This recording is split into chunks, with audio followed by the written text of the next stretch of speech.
Hello again, Joe Ruck here, producer for Tombstone Studios. On behalf of the team, I am pleased to bring you another development log video for our upcoming game, Robes and Wrinkles, formerly known as Robes, Wrinkles and Magical Evils.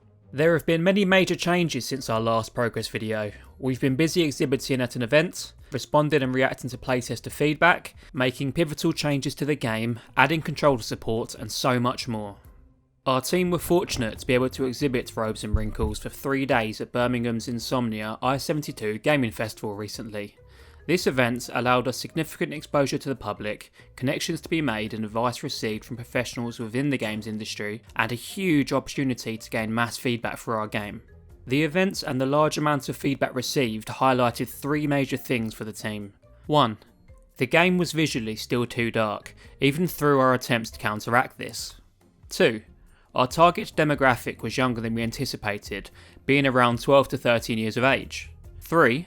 The necromancy ability was being largely overlooked or confusing players.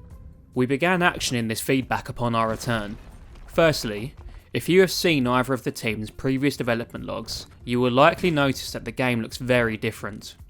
We have been struggling throughout the entirety of development with limitations caused by the visual shader used in our game engine. For the team to achieve the cel-shaded, Mike Mignola, Hellboy-esque visual style that we wanted, we unfortunately had to accept many trade-offs and technical restrictions. For instance, as many Insomnia playtesters commented upon, the game was too dark, but the shader only permitted us to utilise one primary light source. Essentially, our visual shader restricted us from being able to build any sense of ambience, suspense, or atmosphere through additional lighting, shadow, or effects. Fortunately, after much time, trial, and error, through the use of a newly scripted visual shader created by our lead programmer, we can now implement secondary lighting and effects. Use these as visual cues to assist player pathing and direction, but most importantly, to breathe life and vibrancy into areas of our previously dimly lit dungeon that so desperately yearn for it.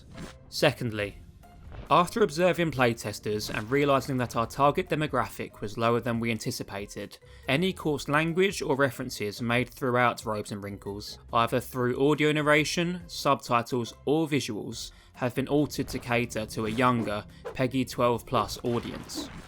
The last significant change, made after careful consideration and feedback review, was to replace the necromancy ability. Necromancy allowed the player to summon an undead ally to support them in combat, but its efficacy was routinely overlooked throughout playtesting and only ceased to cause confusion as to whether the summoned character was enemy or ally. We therefore decided to replace necromancy with possession. Possession introduces a powerful companion and palm-sized chaperone to the player, Pierre. I see you have finally awoken from your nap, Patui. For now, let us figure out how to get out of this accursed room. Pierre allows the player to bring inanimate objects within their surroundings to life, to aid in combat and puzzles. Pierre also provides comedic support and guidance to the player. We felt that this replacement would be of more use to the player, would fit stronger thematically, and that subtle navigational assistance could help alleviate the problems some players faced by struggling with pathing and objective direction. Supported by the positive feedback we've received since showcasing our game at the Insomnia Gaming Festival and to games designers from Epic Games recently, we have decided to enter Robes and Wrinkles into this year's Transfuser competition.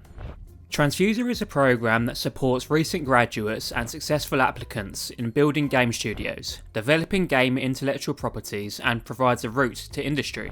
We have worked and continue to work tirelessly on Robes and Wrinkles, so we are hoping that our hard work and effort will be recognised and earn us the financial backing and support we need to take Robes and Wrinkles so much further. Thank you again for watching another instalment in our series of development logs. We hope you have enjoyed seeing the progress we have made.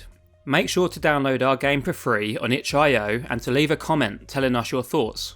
Please also support us on our social media platforms, it really helps us on our journey.